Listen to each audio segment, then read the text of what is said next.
Bonjour. Cette paracha, elle est spéciale parce que il y a la paracha de Tazria et en même temps il y a le Rosh Chodesh Nissan. Rosh Chodesh Nissan, c'est le mois que les sages disent Benissan Yigalu, Benissan Atidin Yigael.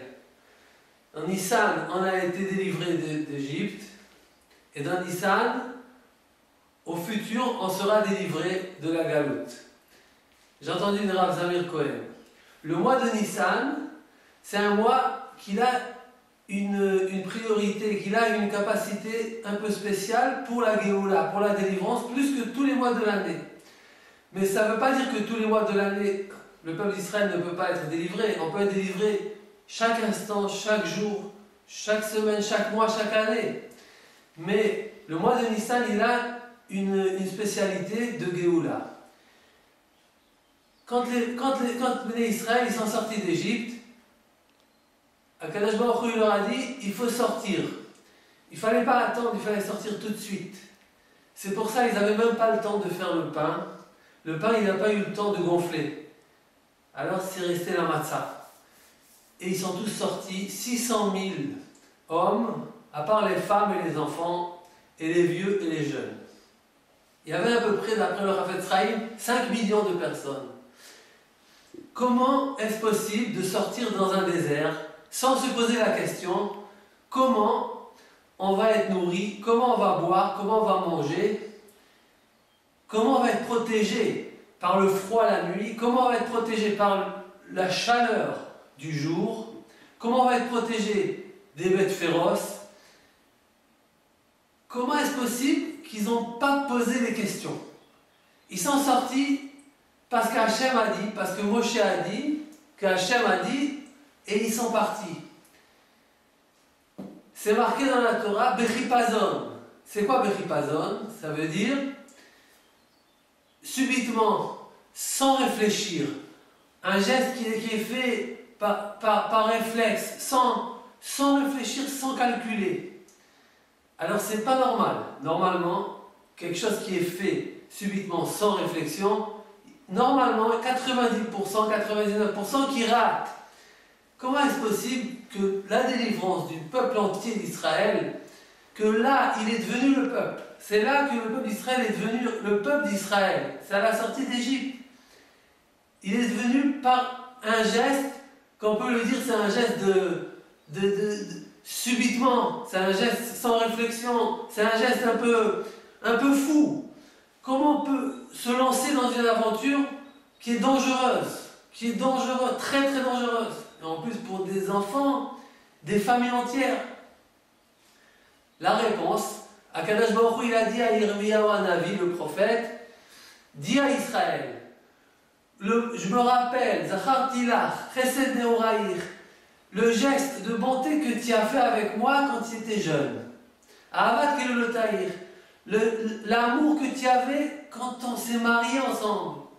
L'Echtech Acharei Bamidbar, quand tu es parti derrière moi dans le désert, Be'eretz lo zeroa, dans une terre qu'on ne peut pas semer. C'est le désert, il ne peut pas pousser, il n'y a rien qui pousse. Akadosh Baruch Hu, il veut rappeler au Bnei Israël que c'était un moment très spécial. Il veut le rappeler, il veut le mémoriser. Ça, c'est quelque chose, c'est un album de mariage qu'Akadosh Baruch Hu, il veut se rappeler, il veut que nous aussi, on se rappelle de ça. Que c'est un moment très spécial et unique pour Akadosh Baruch Hu. C'est le seul endroit qu'Akadosh Baruch Hu, il s'est exprimé de cette façon. C'est quoi le geste qu'on a fait? Quel est le geste? C'est qu'on n'a pas posé la question, comment je vais faire? Comment je vais manger? Comment je vais nourrir ma famille? Comment mes enfants ils vont survivre? Comment je vais me protéger des dangers autour de moi? Ça, c'est une valeur extraordinaire. Et c'est peut-être, et bien sûr, ça qui nous a fait comme le peuple d'Israël, qui nous a donné le titre d'être le peuple d'Israël. Pourquoi? Encore une fois, c'est la foi. Et dans la paracha de cette semaine, on parle de la naissance du bébé garçon. Comment le bébé, il est né? Comment le bébé, il est nourri dans le ventre de sa mère? Qui peut dire qu'il a nourri un enfant dans le ventre de sa mère? Aucun nutritionnel, aucun nutritionniste, aucun médecin, aucun scientifique, aucun spécialiste peut dire que c'est lui qui va nourrir le bébé dans le ventre de sa mère. C'est que Hachem.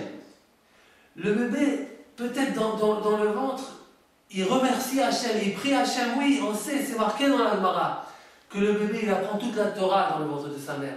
Sûrement, il bénit Hachem, il fait Birkat Amazon, il fait Amotzi. Je ne sais pas quel bracha il fait avant, quel bracha il fait après, mais il loue Hachem tout le temps, c'est sûr. Mais est-ce qu'il a fait quelque chose pour recevoir cette nourriture? C'est comme une perfusion qui est venue naturelle et que personne ne peut se mêler de cette nourriture. Pourquoi Hachem a fait de cette sorte? Pour peut-être nous apprendre. Comme Hachem nous a nourris, nous tous nous étions bébés dans le ventre de notre mère, et nous étions nourris par miracle, par une nature extraordinaire. La même chose, quand on est sorti, et aujourd'hui, quand on est grand, et quand on a des enfants, et on doit nourrir, il ne faut pas se poser la question, comment je vais faire? Comment je vais me nourrir demain? Comment je vais faire pour nourrir ma famille? Comment je vais faire? Si on se pose cette question, et on se pose la question, mais il faut savoir, celui qui nous a nourris quand on a été bébé dans le ventre de notre mère, c'est lui qui nourrit aujourd'hui, c'est lui qui va nous nourrir demain. C'est pas notre effort, c'est pas notre travail qui va nous amener la nourriture et la parnassa. Le travail, c'est juste pour payer une obligation, un devoir qu'on a vis-à-vis de Hachem, de Adam Arishon, c'est marqué Bezeat, Apecha, avec la sueur de ta figure, Tochal Lachem, tu mangeras ton pain. Donc c'est juste pour faire cette obligation de travailler, de faire la ishta, d'aller du matin au soir au travail, de faire ci, de chercher, d'apporter, de s'occuper. Mais en fin de compte, la nourriture elle vient de lui. Comme le bébé quand il est dans le ventre de sa mère. Que Hachem fasse que ce mois de Nissan, ça sera le mois de Géoula. La Géoula pour tout Israël, la Géoula, chacun de nous, dans les choses où il est enfermé, où il est emprisonné, dans les problèmes psychologiques, spirituels, matériels, qu'Hachem nous apporte la délivrance. Amen pour nous et pour tout Israël. Shabbat Shalom.